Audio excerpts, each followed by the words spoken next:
¿Os imagináis que en el colegio nos hicieran aprendernos las leyes educativas como si fueran la lista de reyes godos? LOECE, LODE, LOCSE, LOPEG, LODE, LOE, LONCE y ahora LOMLOE. ¿Juegan con nosotros, con vosotros, jóvenes y jóvenes estudiantes? Que yo ya soy talludita. ¿Juegan como si fuerais Sims, peatoncillos del GTA? ¿Por qué en España no paran de sacar una ley educativa tras otra? ¿Qué hay detrás de tirarlas por el retrete como si fueran los muelles de Homer Simpson y sacarse de la manga una prácticamente cada legislatura? ¿Qué ocurre con la educación en España y de qué trata la ley CELA y por qué está habiendo tanta movidita con ella? De todo ello vamos a hablar hoy en Gameplays.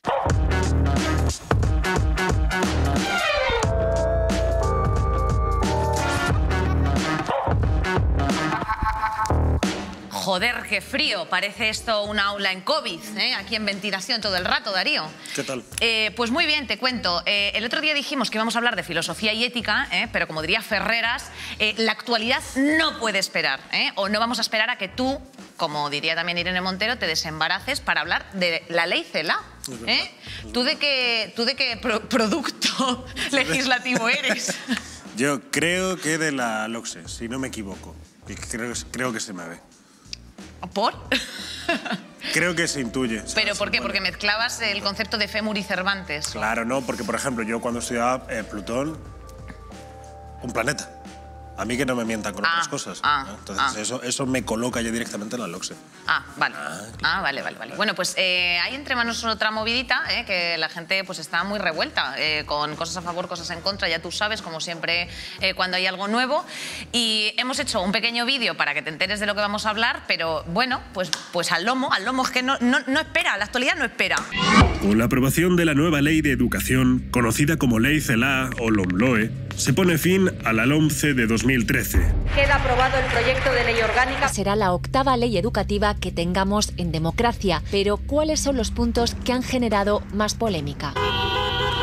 La nueva ley ha desatado el debate sobre el supuesto desmantelamiento de las escuelas concertadas, por los 250.000 empleos que dependen de la educación concertada, el fin de la educación especial. Pero sobre todo lo que me indigna es lo de los colegios especiales. Esos centros no se van a cerrar, porque son necesarios en el sistema. El adoctrinamiento con la sustitución de la asignatura de ética por valores cívicos. La nota de religión no contará en el expediente, pero su oferta seguirá siendo obligatoria. Relegar la religión es atentar contra la libertad. O la discriminación del castellano. Que no quiten el español. El castellano dejará de ser vehicular, aunque se garantizará el derecho a recibir enseñanza en este idioma. ¿Qué hay de cierto en todo esto? Este proyecto de ley nace acompañado de mucha falsificación, muchas fake news. ¿Es posible un consenso por la educación? La ley no está cumpliendo lo que tiene que cumplir, que es ponernos a todos de acuerdo. Cojo otro muelle, lo tiro por el retrete y ya son 820 muelles los que el retrete se atragan. Así es, la verdad. Es que realmente le importa a la gente la educación, porque es que yo ya no sé, tío, con tanta caja que había ahí de LOCSE, LOENCE, con Homero. 7, concretamente, 7, desde que Franco estiró la pata. Bueno, vamos a presentar a nuestra maravillosa mesa para hablar del asunto. Tengo aquí a mi izquierda a Olga. Ella es estudiante de máster de profesorado en Salamanca y también es graduada en filosofía, ¿correcto? Sí. No me falta nada. Perdón, sí, plataforma del estudiante en defensa de ética. Sí. Es así, ¿eh? Es así es. Que se nos va, y ahora hablaremos de ello también, ¿no? Porque ahora es ética y valores cívicos, bueno, se transforma. La energía no se crea ni se destruye. Yo de la LOCSE. Bueno, me callo. Ramón, es que somos muy viejos para hablar nosotros de estas cosas, te lo digo, ¿eh? Ramón, él es maestro de primaria y de educación física también, es licenciado en psicopedagogía y actualmente es secretario de la acción sindical en el Sindicato de Profesores de la Enseñanza Pública, AMPE. Eso es. Joder, lo he tenido que leer, como se ha podido observar. Bueno, bienvenido, muchísimas gracias por estar esta tarde aquí con nosotros. Y ella es Raquel, es maestra de educación infantil y primaria en el colegio Beata María Ana de Jesús. Bienvenida. Muchas gracias. En el Zoom, que no nos falta, por supuesto, tenemos a nuestra reina de España, reina de España conquistando Francia, porque alguien lo tenía que hacer por nosotros. Es Liz. Y bueno, pues también va a dar su punto de vista, porque ya sabes que filosofía ahora se amplía, Liz. Por fin. Sí, se amplía, igual que se amplía España hacia Francia. ¿Has visto? A lo mejor es al revés, ¿eh? A lo mejor está Francia ampliándose a España. Fíjate, ¿eh? Bueno, no sé, solo sé que no sé nada. guiño, Winkel, Winkel, ala. Y bueno, Víctor Lapuente, que también se ha prestado en la tarde de hoy, él es catedrático en Ciencias Políticas por la Universidad de Gotemburgo. Bueno, ¿qué tiempo hace allí, Víctor? Porque... Bueno, el tiempo no es muy bueno, la verdad, y sobre todo es muy oscuro, ese es el problema. Bueno, voy a lanzar la primera pregunta. ¿Por qué está todo el mundo quejándose de la ley CELA? Pues sí. Hombre, creo que, como en otras ocasiones pasa, se usa un tema de controversia pues a merced del partido político, en este caso, que toque, y tenemos una herramienta pues para echarnos la culpa de unas cosas y de otras. Quizá la controversia no está en donde se está poniendo tanto énfasis en si la concertada, si la educación especial. Deberíamos estar analizando en esa ley qué es lo que mejora a los alumnos o qué es lo que mantiene o qué es lo que debería mejorar, ¿no? Entonces, este ataque a uno de los puntos o a dos o a tres no hace que tengamos una previsión de mejor educación. O sea, que al final se está contando con todos los colectivos, menos con los afectados objetivamente, que son los padres o los alumnos. Bueno, se cuenta, o ahora mismo viene bien contarlo desde un punto de vista, ¿no? Entonces, creo que deberíamos abordarlo en los artículos o en lo que realmente les va a cambiar a los alumnos en las aulas, ¿no? Ramón, ¿a ti te gusta la ley CELA? Pues tiene cosas positivas y cosas no tan positivas. ¿Y qué es lo que a ti te gusta? A mí me gusta, por ejemplo, que supera muchas de las concepciones que había de la enseñanza de la LOMCE, que desde nuestro punto de vista pues eran negativas y perjudiciales y que burocratizaban mucho el proceso de enseñanza, no era tan real a lo que hay que enseñar, ¿no? Pues los estándares de aprendizaje, en fin, un montón de cosas que creíamos que no eran necesarias, ¿no? Hablando ya de filosofía, que otra cosa positiva que también que saca, con la LOMCE era una alternativa a la religión, los valores éticos, cívicos, y ahora se vuelve a convertir en una materia que todo el alumnado deba hacerla, ¿no? No podemos privar a un tipo de alumnado de no recibir esa materia, ¿no? Y creemos que cosas positivas, hace guiños hacia el profesorado, hace guiños a intentar mejorar cosas, pero adolece de otras muchas cuestiones, ¿no? Y la fundamental, aparte de algunas cuestiones controvertidas, es que no ha habido diálogo con la comunidad educativa, y es que aquí estamos el gran problema. ¿Por qué hay tanta protesta? Porque todos los partidos, los grandes partidos, quieren sacar siempre su ley educativa adelante, pero sin tener en cuenta la comunidad educativa, acaban enfrentándose unos con otros, ¿no? Y aunque al final acaban estando de acuerdo en muchísimas cosas, porque es que esta ley modifica la LOE, pero que la LOE fue modificada por la LOMCE, que esto coge cosas de la LOMCE, en fin, si cogemos el texto real, hay muchas cosas de la LOE, de la LOMCE, o sea, a lo mejor 2/3 o más, sí, que es una ensalada, 3/4 que están de acuerdo todos los grandes partidos, ¿no? Y nos centramos siempre en focalizarlo en cuestiones que luego no son tales problemas, ¿no? Incluso luego lo que está viendo es mucho, ¿sabes? Una guerra política, que es lo que a mí, de verdad, al profesorado es que nos cansa ya, nos hastía tanta guerra política y tanto sacar titulares de cosas que luego no son reales, además, es que encima son falsas. Entiendo. Olga, ¿tú qué piensas? ¿Alguna cosa en negativo de la ley? Bueno, en negativo, yo por lo que vengo aquí un poco, ¿no? Que es que han quitado ética de cuarto de la ESO, por ejemplo. Y ¿no se ha transformado en ética y valores cívicos? Es que no tanto. De hecho, se habla de valores cívicos en algún curso de la etapa, pero no se habla de en qué curso, no se habla tampoco de qué contenidos va a tener específicos, de qué profesorado lo puede dar o qué profesor. Y eso puede caer en pues, que lo puedan dar profes de otras asignaturas o pues profes de religión que den valores cívicos o profes de, no sé, de otras asignaturas que quizás pues, pierda un poco la esencia de lo que debería ser la asignatura.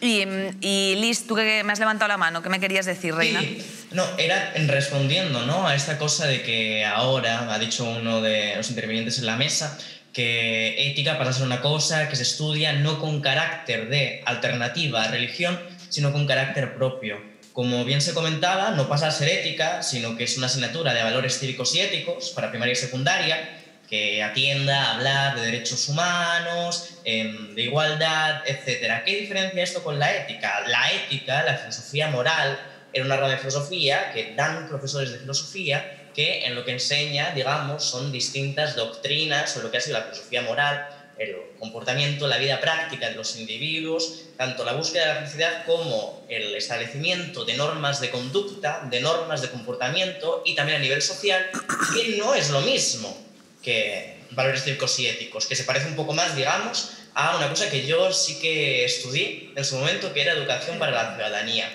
No tiene nada que ver, tiene poco que ver, y de hecho muchos colectivos de profesores de filosofía se han quejado precisamente porque se está eliminando la ética de cuarto de la ESO. Aunque antes fuera una optativa religión y la religión no cuente para nota, y ahora hay una supuesta asignatura de valores cívicos y éticos, sí que se está borrando lo que era lo propio de esa asignatura. Víctor, en comparación a los estudios de allí, ¿cómo ves el panorama español? España. Pues bueno, el panorama español es complicado, en educación es bastante complicado.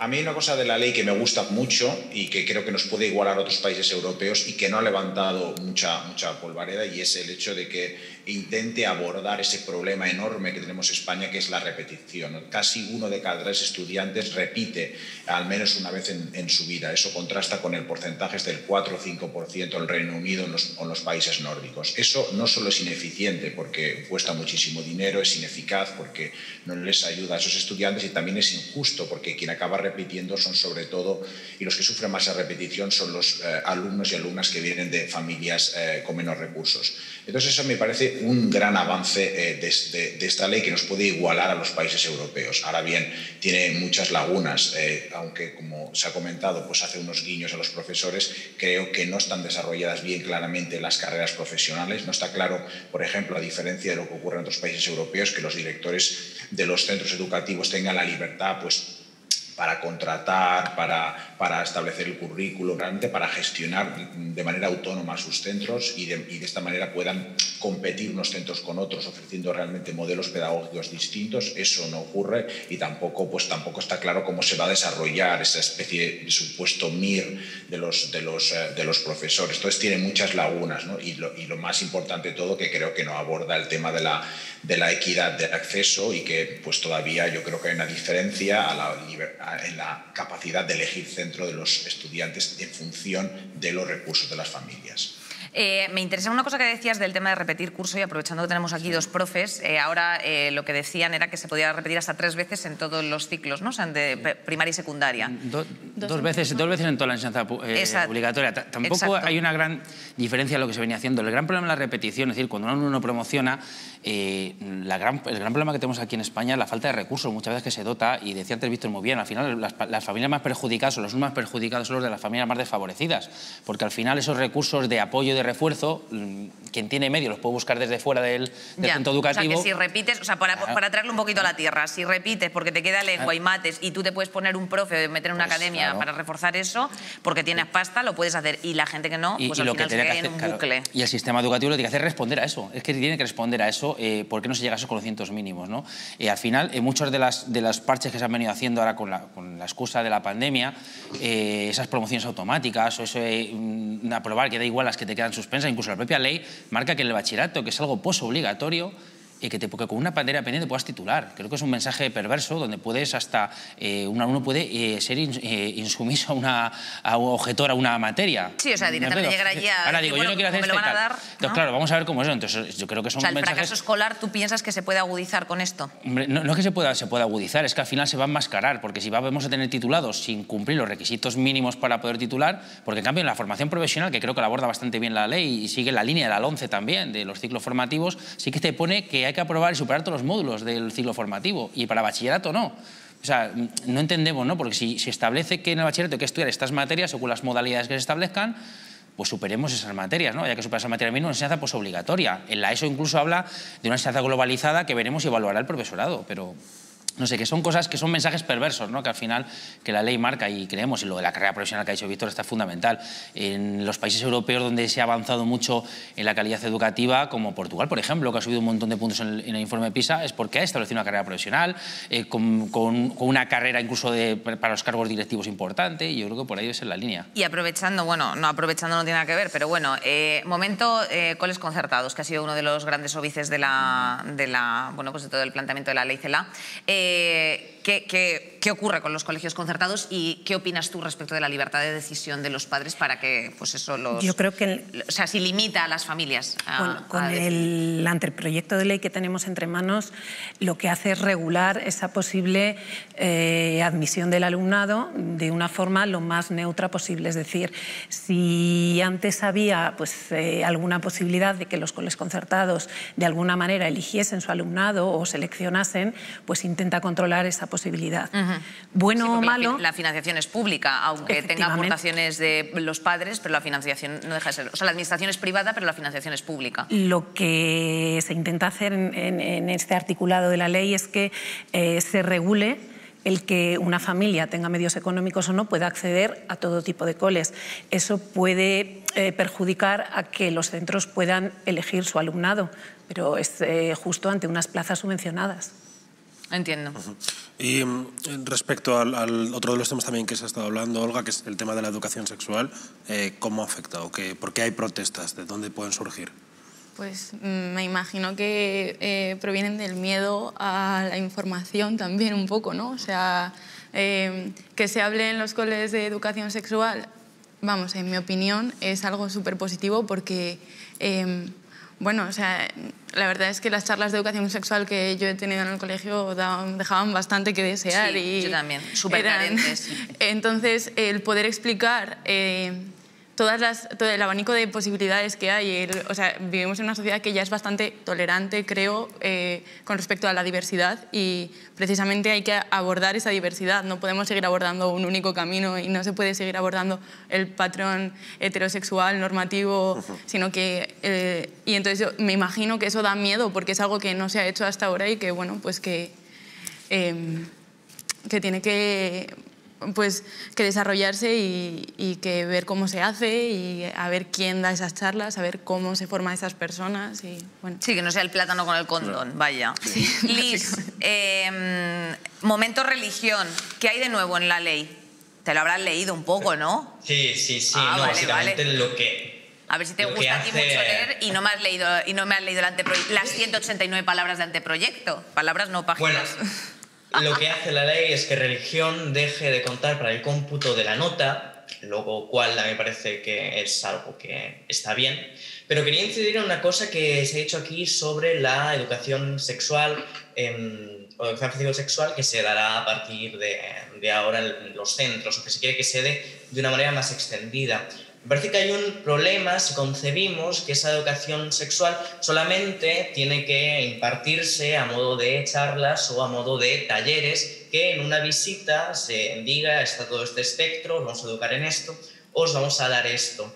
Me parece que más allá de simplemente hacer el brindis al sol, de decir que la igualdad tiene que ser un valor que fundamente toda la ley o todo el aparato de la programación, tiene que haber un esfuerzo real por incorporar esas perspectivas dentro de la programación y de los temarios que se dan en las asignaturas. No puede ser que en toda la asignatura de lengua y literatura española, por ejemplo, o en toda la asignatura de filosofía, no se den autoras y ni siquiera se haga énfasis en por qué no se dan o en por qué en ese momento histórico no existían tantas mujeres autoras. No puede ser que en temarios como los de literatura universal también estén compuestos mayoritariamente por hombres y no exista ninguna perspectiva de lo que son las mujeres escritoras. Si se hace un esfuerzo para que la igualdad realmente entre dentro del currículo y dentro de los temarios de la programación de las asignaturas, eso tiene que concretarse de formas específicas y no simplemente decir que se va a fomentar, porque sucede como con muchos más proyectos de leyes, que lo que se hace es decir que habrá un valor general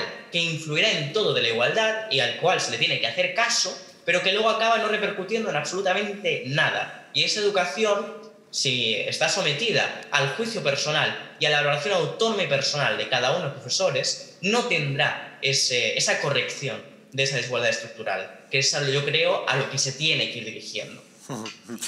Víctor, otro de los puntos, castellano deja de ser lengua vehicular. ¿Podrías ahondar un poquito en esto, explicárnoslo?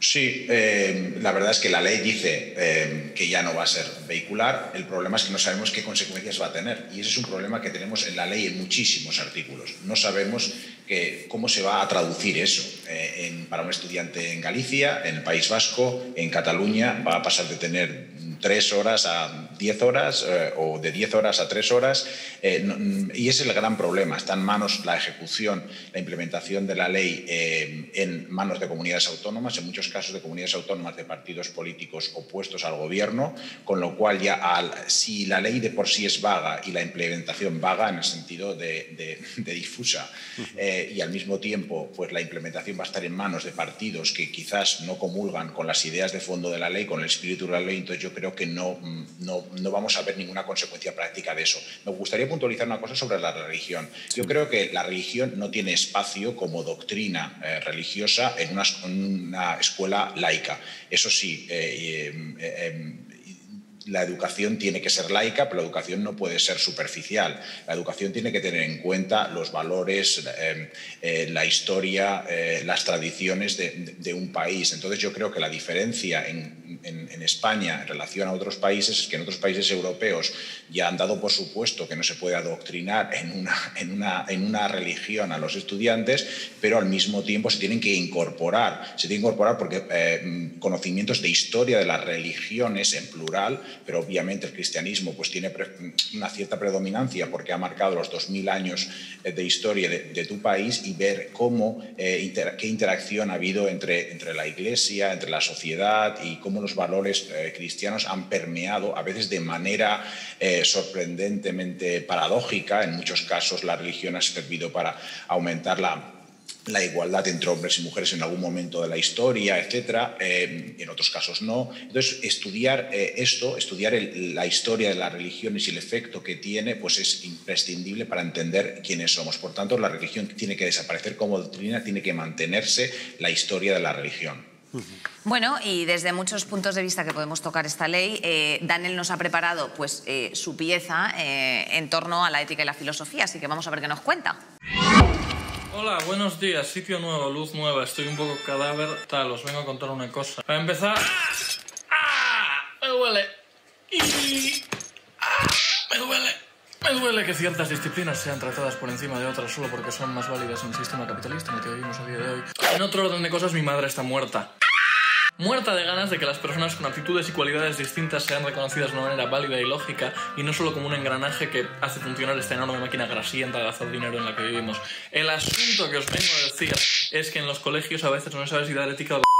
¿Por qué? Pues no lo sé. La ética, un valor fundamental de la moral humana, creo, es una palabra un poco compleja, se toma como algo inútil. En mi colegio la clase de ética era una hora libre que tú tenías pues, para adelantar tus cosas, como lo de educación para la ciudadanía. ¿Quién necesita ser un ciudadano educador? No, tienes que hacer sumas y restas y divisiones y saber cuándo murió el archiduque de Prusia. ¿Para qué? No lo sé, no me lo han vuelto a preguntar. El mínimo común denominador me lo puedo meter por el culo. Pero no tengo educación para la ciudadanía, y por eso a día de hoy cada vez que me cruzo con un transeúnte le escupo en los ojos. Hace tiempo caí en la cuenta de que una persona no es lista o tonta, una persona es útil o inútil. ¿De cara a quién? De cara al sistema, evidentemente. ¿Alguna vez habéis pensado en el concepto de la salida? Unos estudios, sobre todo en el ámbito universitario, se habla de estudiar algo que tenga salida. Tú no estudies eso que no tiene buena salida. Si tú coges una lupa y miras bien esta frase y miras bien lo que quiere decir, te das cuenta de que hay significados bastante más turbios tras estas palabras, porque tenemos súper normalizada y súper mecanizada la idea de que el objetivo de la vida es tener una buena casa, un buen coche, una buena mujer, 3 bienes materiales que necesita cualquier hombre. En fin, dinero, pasta, dinares, dólares, pesos, doblones. Y eso no está del todo bien, yo creo, yo pienso. Sí que es cierto que en otros ámbitos, sobre todo en la educación, sí que se toman en cuenta otras cosas en edades muy bajas, sobre todo. Es increíble cómo según la edad va avanzando, según empezamos a ser engranajes de la maquinita y ya dejamos de ser personas pequeñas con derecho a tener sentimientos y explorar sus emociones de manera lógica, el foco va cada vez más dirigido a la eficiencia. Esa es la palabra. Tú cuando eres pequeño se valora mucho tu esfuerzo, tu actitud en clase, tu autonomía, tu respeto. En cambio, si eres mayor, mientras te sepas bien lo que entra en el examen, puedes ir a la clase con el rabo fuera, que no pasa nada. Esto es un ejemplo. Puedes tener fuera cualquier tipo de genital que te haya otorgado el Señor. Estoy seguro de que la asignatura de religión, tanto como la de ética como la de educación para la ciudadanía, pueden ser remixeadas y diseminadas al mundo como una oportunidad súper guay para que los chavales aprendan a lidiar con sus movidas internas, porque luego los chicos llegan a los 17 y no saben lo que es un chocho. ¿vale? Hay mogollón de cosas en las que formar a un ser humano que no es trabajar, y ni siquiera se les forma en cómo trabajar. Nadie sabe hacer la declaración de la renta. Yo no sé hacer la declaración de la renta. No sé si un contrato es basura o no. Quizá nos eduquen para ser tontos, para que luego el empresario abuse de nosotros. No lo sé. No soy sociólogo. Da que pensar. Mirad en vuestras cabezas, mirad lo que os dice vuestro corazón, usad la ética y usad la... y buena suerte, porque el mínimo común denominador no os va a valer ni va a tomar por el culo. Vuelta. Hemos vuelto. Bien. Fíjate, a mí me parece bien. A mí me parece bien que se mantenga, pero con un único motivo, que es que quiero que las generaciones venideras sufran igual que yo sufrí a Kant. Ah, ya. La crítica de la razón, ¿no? No admito que se libren de eso. No, desde luego. Da igual lo que aprendan, no quiero que se libren de esa pesadilla. Bueno, está Kant, pero bueno, tú dices Kant. ¿Y Ortega y Gasset qué me dices, tío? También. Ortega y Gasset, madre mía. Bueno, traigo yo la recogida respecto del tema de la educación especial. Que quieren, bueno, pues eso, ampliarla para los colegios ordinarios, y tú que trabajas en un cole, pues me gustaría saber la plausibilidad de este punto. Pues hombre, a fecha de hoy sería un punto pues del todo imposible, por lo que hemos dicho en un principio antes, porque ni medios ni recursos, pero si se dan 10 años para que se implanten medios y recursos... pero ojo, porque es que aquí hay un debate complicado, ¿no? Porque los centros de educación especial, la ley no dice que se van a cerrar, al contrario, deja claramente escrito que se mantendrán abiertos para aquellos alumnos que no puedan ser atendidos en un centro ordinario. Realmente ahora la situación que tenemos, pocos centros más, aun con los medios y recursos, podrían ir, o sea, pocos alumnos más, perdón, podrían ir a un centro ordinario, pero es cierto que si podemos, algún alumno más se puede integrar y en esa inclusión, pues bienvenido sea, ¿no? Con esos recursos humanos. Pero los centros de educación especial van a seguir funcionando porque deben de seguir funcionando, porque hay alumnado no solamente ya por el tema académico, que eso es algo más casi de lado, tiene la formación socioafectiva del niño es que es fundamental en determinados entornos, ¿no? Pero es que es otra de las polémicas que no entendemos de la ley, ¿no? Si es que dicen que se van a cerrar, que no me puedo fiar yo a futuro que lo van a cerrar, pero es que dice claramente que hasta los 21 años, o sea, hay articulados que ni se han tocado de la LOE relacionados con la educación especial. Yo le quería preguntar a Raquel precisamente si a través de todo lo que estamos aquí echando encima de la mesa, que yo sé que es una buena ensalada, ¿crees que hay una posibilidad de consenso en el ámbito educativo o esto es una quimera? Es muy complicado porque, decíamos al principio, los partidos políticos usan la educación y la sanidad como herramienta para dar eslogan, dar titulares y bueno, pues dejar su huella el tiempo que estén en el gobierno. Entonces, en la medida que eso nos valga para pelearnos, no va a haber posible consenso. Estoy de acuerdo con lo que decía Ramón de la educación especial. Es un punto más a decir, estamos divagando sobre el titular que nos han puesto en la mesa y sobre lo que nos quieren pelear. Entiendo. Víctor, sí, que creo que estabas hablando porque justo te iba a lanzar una pregunta. Lanza. ¿Crees que existe una tendencia hacia adoctrinar a los niños o que es más movidas mentales de cada quien? Bueno, yo creo que con la discusión de la ley sí que hay una voluntad de adoctrinar, ¿no? Quieren presentar esta ley los partidos de izquierdas y de derechas como una batalla ideológica, ¿no? Para adoctrinar a los suyos, decir que unos defienden la pública y otros defienden la privada o la concertada, y esto es falso. Yo creo que este no es el conflicto en España. El conflicto en España es entre quienes tienen acceso a una educación selecta, unos colegios públicos buenos del barrio o a una educación privada o concertada, y los que no, los que no tienen recursos y simplemente tienen que quedarse con el colegio digamos que les toca, y ese es el problema, y ese problema no se atiende, y no se atiende porque pues a la izquierda pues seguramente pues está presionada por determinados sindicatos a lo mejor, o determinada visión de la educación pública, y la derecha condicionada por los intereses de algunos intereses de la concertada, ¿no? Pero yo creo que ese es el problema de fondo para no llegar al consenso, y la ley hace batalla de estas cosas y de las cuestiones realmente importantes no las concreta, como la educación especial. En 10 años los colegios públicos van a tener, en teoría, recursos para acomodar todas las plazas de educación especial. Pero ¿esto qué es? Esto es la típica manera de producir leyes en España, o decir que en 10 años vamos a reducir las emisiones de CO2 en un 50 o 60%. Palabras muy bonitas, pero faltan hechos y sobre todo falta dinero que apoye estas palabras. Yo lanzo a la mesa una pregunta, que la conteste quien quiera. ¿Se generan diferencias entre alumnos que estudian bajo una ley u otra?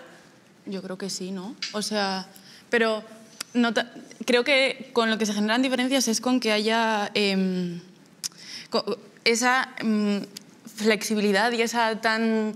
como que los alumnos están en medio de la vorágine y nadie entiende muy bien, entonces como que los profesores también se tienen que intentar adaptar a una ley, luego a otra, entonces tampoco hay como...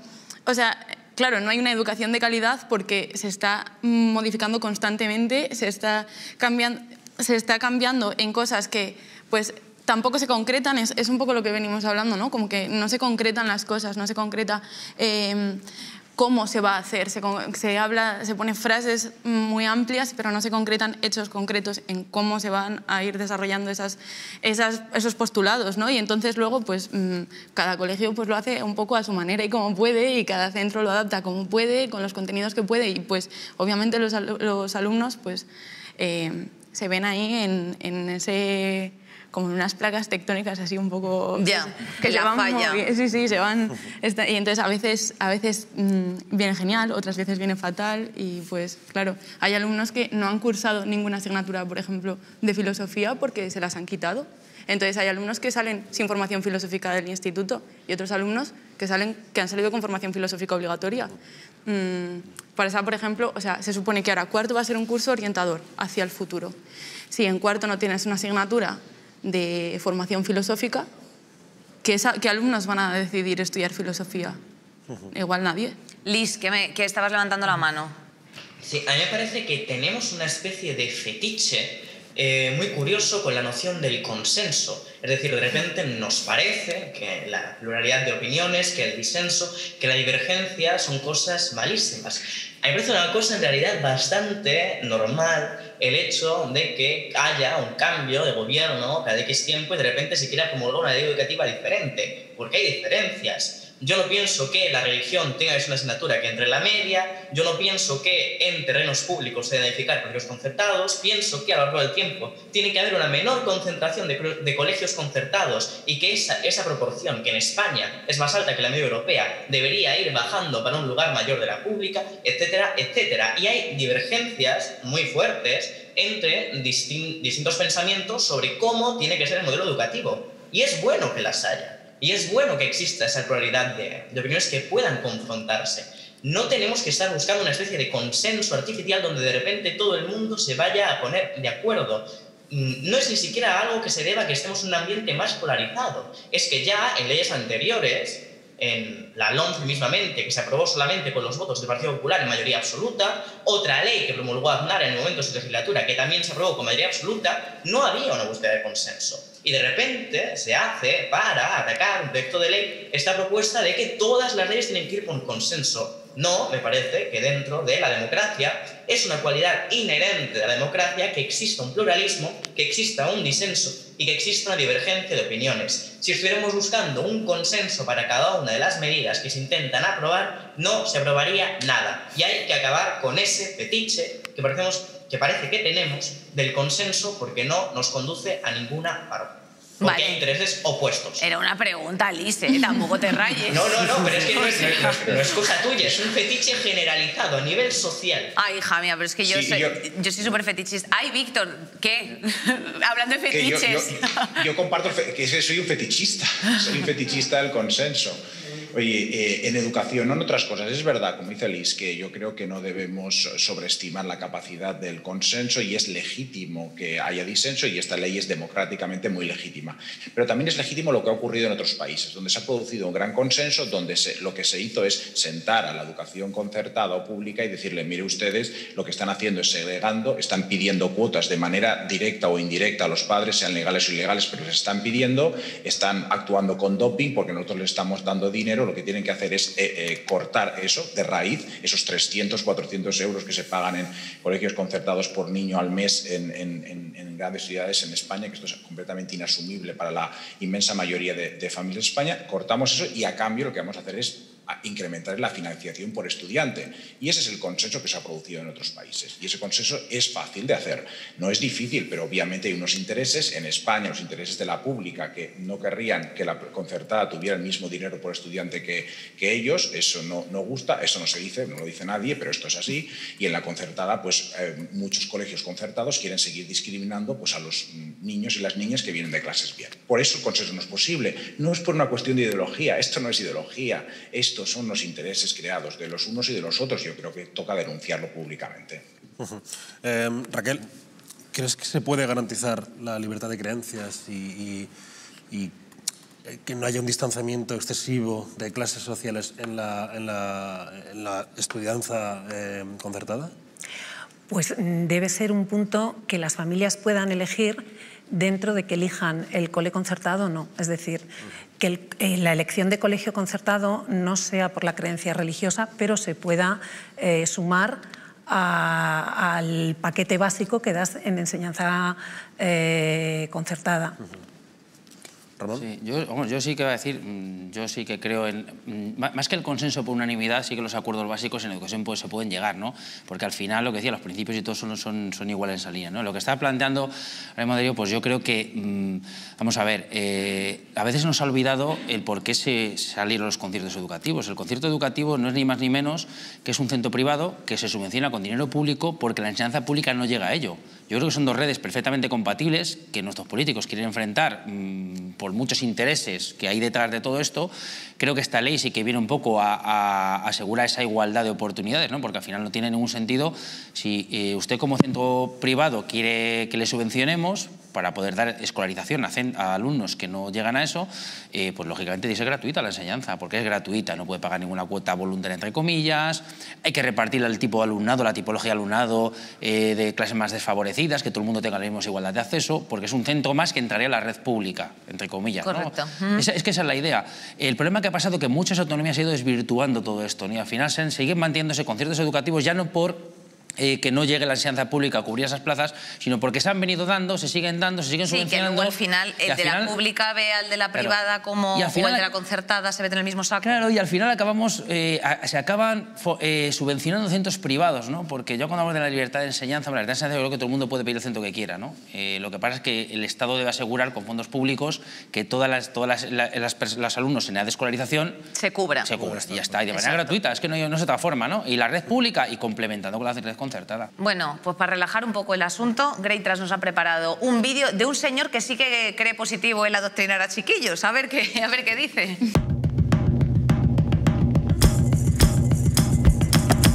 Aunque la ética haya desaparecido de la política española, no permitiremos que desaparezca de la enseñanza. Vamos a impedir que la filosofía desaparezca de las aulas, no sin ética.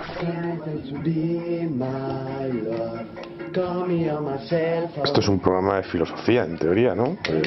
Pero ¿cuál es la temática de este programa? Es que no entiendo. ¿Esto lo hacen como para reírse de mí? O tal Merlín, Merlín, no sé, es actor, ¿no? O sea, interpreta a un filósofo y tal, pero no termino de entender. Y luego este tío es como un pavo de callejeros o de YouTube. ¿Qué hace? Bueno, no sé si os he dicho, pero que tengáis todos una tarde fantástica. Lleva como mucho rato, ¿no? Ahí haciéndose un porro y tal. Pero porque sale esto en la tele, o sea, es que no sé, es que no entiendo, no sé qué esperan que comente aquí. Es que venimos de Corea, pues nadie dice nada, o sea, yo me había preparado, no sé, un argumentario sobre la filosofía y tal, pero... Chao. En serio, yo odio mi vida, o sea, no sé por qué me hago esto.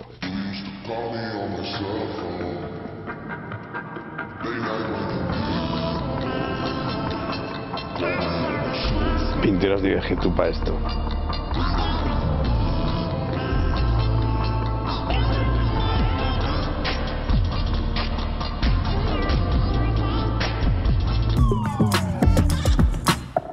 Venga, chicos, Liz, Víctor, muchísimas gracias por haber estado esta tarde con nosotros. Nos despedimos. Sois maravillosos y gracias por vuestra participación. Gracias, es un placer. Gracias. Chao. Y damos paso, pues, como siempre, a la Juventud del Papo, que tenemos en esta ocasión a Xavi Triana con una confusión ideológica interesante. Tenemos República, la Palestina, la bandera del orgullo, la de Europa, la de Jamaica, ¿o qué coño es eso que tienes ahí? Ah, Sudáfrica. Joder. Sudáfrica. Y tiene mogollón de banderas de los Scouts, también, yo que sé, se ha leído Fray Perico y su borrico, lo tiene todo. Bueno, Xavi, bienvenido, educador infantil, 25 años. Buenos días a todas. Ay, madre. Andrea, por otro lado, más aséptica, ¿no? O sea, más estilo noruego. Mesa Konkonlak de Ikea. Noruego, pero solo de postureo. Luego mi casa no tiene nada que ver con las de Noruega. Si lo das la vuelta tienes Diógenes. Bueno, 24 años, estudiante de filosofía y presidenta de Cana, ¿eh? Pues nada. Bueno, tengo 20 y estudio psicología, pero no os preocupéis. Hostia, pues han equivocado, te lo digo así a las claras. Pero soy más joven, tengo 20. ¿Quieres que te diga una cosa? Como diría Rosa, no pasa nada, uy, va, que me he equivocado, y sigo cantando. Y ya está. Psicología y Andrea. Pues muy bien, 20 años. Voy a empezar, pero eso sí, ¿no? Sí, sí, claro. Ah, vale, joder, pues... Lo más importante de todo. Bueno, chica, eso para cada cual. Bueno, voy a empezarte preguntando a ti. ¿Deberían de llevar los políticos a sus hijos a la escuela pública?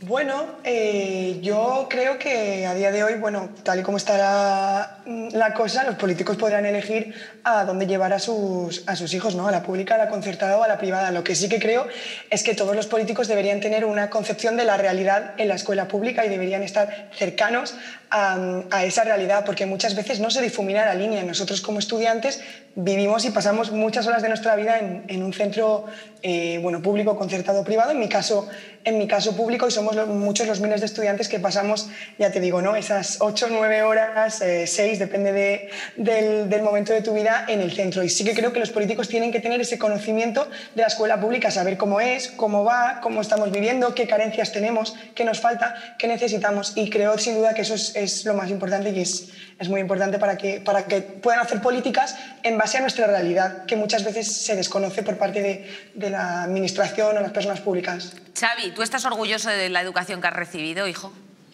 Sí, la verdad es que yo tuve la suerte también de estudiar en un colegio concertado también que apostaba mucho por la participación, porque estudié en la Pureza de María del Cabañal y que apostaba también por una parte muy integradora de los estudiantes del barrio, que es un barrio de familias en general desfavorecidas. Entonces, en ese sentido, la verdad está en que pues, es una escuela concertada que aportaba y que también tenía un planteamiento de que fuera una concertada gratuita para las personas que participaban, o sea, para los estudiantes. Así que, y Xavi, tú como educador infantil, ¿qué es lo que más te preocupa sobre la educación en España?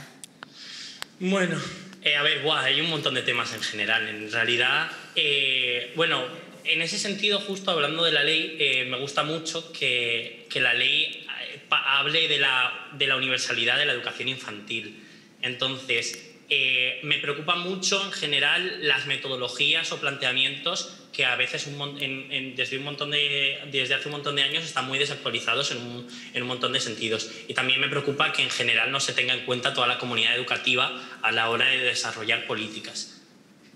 Y en el caso de Andrea, si alguien estudia en un centro concertado, por así decir, los de la pública miran raro a los del concertado o al revés, o sea, ¿tú crees que se genera esa, como por así decir, competitividad o, bueno, Yo creo que depende, evidentemente depende del centro y depende sobre todo de la fama que tenga el centro, porque las famas no ayudan tanto si son de centros concertados como de centros públicos, ya que esto también ocurre entre centros privados que se les considera de mejor calidad o de mayor nivel. En todo caso, yo no creo que exista una competitividad entre estudiantes. Desde CANAE, que lo comentabas antes, que somos la Confederación Estatal de Asociaciones Estudiantes, tenemos integrados dentro de nosotros estudiantes de toda la titularidad de centro, privada, concertada y pública, y entre todos trabajamos por defender nuestros derechos y por hacer llegar, ¿no?, a la administración la voz de los estudiantes, que no siempre se escucha. Y estamos todos, privada, pública y concertada, y no hay ningún tipo de competitividad. Sí que es cierto que las necesidades que tiene un tipo de enseñanza son diferentes, las necesidades de la pública son diferentes a las necesidades de la concertada y de la privada, sobre todo por los recursos que hay en un sitio y que hay en otros. Pero el fin de los estudiantes, la naturaleza, ¿no?, de asociarte o de querer defender tus derechos no. Oye, Andrea, ¿y tú como presidenta de CANAE se os tiene en cuenta a la hora de legislar? Pues esta pregunta es bastante clara. No. De hecho, ya nos cuesta que se tenga en cuenta la comunidad educativa en su conjunto, ¿no? Padres, profesores, alumnado y luego el personal de la administración, pero a los estudiantes dentro de la comunidad educativa estamos muy infrarrepresentados. Esto en general la población no lo sabe, pero en la mayoría de consejos escolares tenemos la mitad de plazas que padres y profesores y somos el 95% de los asistentes a ese instituto. Somos los actores fundamentales del sistema educativo, somos los que vivimos todas las reformas que se hacen a nivel más cercano, ¿no?, de colegio, de instituto, como a nivel más de las administraciones, consejerías de educación o ministerio de educación. Y no se nos pide opinión, no se cuenta con nuestra opinión, ni se nos busca, ¿no?, para ese consenso, para esa estabilidad que yo creo que es necesaria. Entonces somos al final los que pagamos el pato, ¿no?, de toda esta arma arrojadiza que parece ser ahora la educación entre partidos políticos. Da que pensar. Oye, Xavi, ¿tú qué le dirías a la ministra de Educación, doña Isabel Celaá, sobre la nueva ley, o en general si la tuvieras delante? Pues le diría dos cosas. Bueno. Espectacular. No, pero en parte positivas. Una, le hablaría de que es importante que la educación y la participación en los centros educativos se reconozca dentro del currículo de la ley, o sea, que se eduque la participación dentro de los colegios, porque al final es súper importante que las personas jóvenes, o sea, y los estudiantes participen y que al final pues no sean borreguitos que avancen en la sociedad simplemente. Y la segunda le diría que es una cosa súper positiva que ha entrado a través de las enmiendas de la ley, que es que se reconoce el derecho de la educación no formal dentro de los centros educativos, dentro de la ley de educación formal. Y yo, como persona que has dicho antes bien, soy scout, pues es una cosa muy guay y que creo que es importante que las asociaciones juveniles sean partícipes de los centros educativos para que también que la educación formal no es solamente las horas que estás dentro de clase, sino que también tiene que ser más abierto y más integral y abrirse a que las asociaciones juveniles participen y los colegios oferten una participación educativa también de la educación no formal. Un apunte. Andrea, sí. Un apunte sobre lo que ha dicho Xavi. Es que justo hace 2 semanas desde CANAE nos reunimos con la ministra, la tuvimos delante y le pudimos decir esas 2 o 3 cosas que le comentabas a Xavi. Justo tuvimos la oportunidad de poder reunirnos con ella y comentarle nuestras preocupaciones, y lo que comentaba Xavi, el tema de la participación. Nadie está hablando de la participación en el currículum ni de la participación en la nueva ley. Entiendo que es importante hablar sobre modelos de titularidad del centro, educación especial, idiomas, etc. Es importante, pero eso no es lo realmente importante. No nos estamos centrando en el debate de la ley, en el currículum, en cómo nos afecta a nosotros en las metodologías. Y algo que nosotros queremos imprescindible es incluir la educación y la participación dentro del currículum. Y hemos luchado como CANAE, también desde el CJE, desde el Consejo de la Juventud de España, hemos hablado con grupos parlamentarios, hemos presentado enmiendas en el Congreso y al final no ha salido. No existe esa cultura de la participación, no quiere incluirse, no se quiere hacer desde las administraciones que los estudiantes participemos cuando tenemos el mismo derecho a participar, y se debe facilitar nuestra participación en la comunidad. Joder, eso es lo único que puedo decir. O sea, quiero decirte que con 20 años estáis haciendo esta movida y que no se escucha la peña. Yo, a mí es que me parece como un poco de perogrullo decirlo, ¿no? Pero, en fin, muy mal a escuchar a la juventud del Papo. Chicos, me tengo que despedir de vosotros. El programa toca su fin, poco a poco. Muchísimas gracias por haber estado aquí. Seguid combativos, seguid peleando por lo que es vuestro y por lo que es de otros, porque es muy importante. Ese es el buen mensaje. Aunque parezca un poco así de galleta de la suerte, pero lo creo de verdad. Yo para la mesa voy a cerrar ya con una pequeña rondita, si os parece bien, y es qué se debería mejorar y cambiar en la ley o en lo que tengamos ahora, sea lo que sea? Pues lo que llevamos diciendo este rato, el que todos los ámbitos educativos participen y tengan oportunidad de decir en qué se puede mejorar es importantísimo, y eso no ha ocurrido. Entonces, que se escucha a los alumnos, a las familias, a los profesores y que se pueda llegar a un consenso. Pues básicamente es que el día que una ley educativa parta de la comunidad educativa, es decir, se empieza a trabajar por parte del profesorado, con la participación del alumnado, que son los sufridores del sistema, nosotros somos los ejecutores, los profesores, pero las familias también son interesadas, y se permita hacer un documento y trabajar sobre eso para pasarlo a los partidos políticos y que lo asuman como tal, ahí lo conseguiremos. Ahí lo conseguiremos. No puede ser que lo decía Andrea ahora mismo, dice, es que no nos han escuchado, pero es que nosotros nos han presentado un día a una mesa a la reunión del profesorado y dice, este es el borrador, las enmiendas que estamos tratando para que lo sepáis. ¿Y? ¿Podemos deciros algo? ¿Va a valer para algo? ¿O qué hacemos? ¿No? Si no es lectura obligatoria, ¿yo para qué me lo voy a leer? No, pero es que luego al final es lo que decimos, ¿no? Porque al final digo, hacemos hacer propuestas, escúchennos y no estén pensando, vamos a sacar a la ley para darnos una ley con caducidad. Esa es la gran pena que tiene, que es una ley que ya sabemos que cuando hay un cambio de gobierno va a cambiar. Entonces, y ahora tenemos que afrontarla en los centros y los cambios y, en fin, pues yo creo que no. Y eso, mientras no los políticos no dejen de echar un paso atrás en la política y lo dejen a los profesionales de la educación desarrollar estas normativas, pues difícilmente se va a hacer.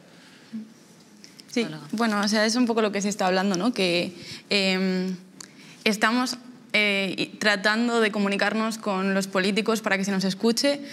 Hay muchísimas plataformas que están intentando hacerles llegar propuestas, hacerles llegar cosas que creemos que están mal, y lo estamos haciendo desde el estudiantado, lo estamos haciendo desde el profesorado, se está haciendo desde todos los ámbitos de la educación, ¿no? Y si queremos formar a personas críticas y conscientes de lo que está pasando y de la situación, necesitamos permitir que la ciudadanía participe, porque si la ciudadanía no participa, nunca se va a preocupar.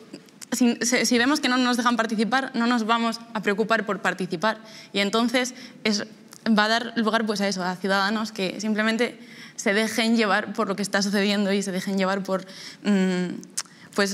lo que diga el gobierno y ya está. Entonces, si queremos tener ciudadanos críticos, pues dejémosles participar y dejémosles opinar en lo que se está gestando, ¿no? En lo que nos va a hacer afectar al futuro, ¿no? Pelos de punta. Fíjate, está todo dicho, pero desde luego que no está todo dicho, porque no se puede abarcar en un programa todo lo que se debería hablar. De hecho, una de las preguntas que era, si tuvierais delante de la ministra de Educación, ¿qué dos preguntas diríais? ¿Dos? ¿Solo dos? Solo dos. Ya. Entonces, pero bueno, hemos podido alumbrar un poquito, por lo menos. Hemos podido dar un poquito de luz. Me ha gustado mucho este cierre de que no queremos ciudadanos gregarios en nuestro país. Si queremos avanzar, tenemos que escuchar. Y seas del color que seas, escríbenos, ponnos aquí comentarios, Twitter, Facebook, Facebook no, siempre digo Facebook porque me encanta, pero no, Instagram, YouTube, aquí, que bueno, pues en el canal siempre os leemos por aquí y ya está. Insultadnos cuanto queráis y sed constructivos siempre. Próximo programa, trastornos alimenticios. Muchísimas gracias por haber estado esta tarde aquí con nosotros.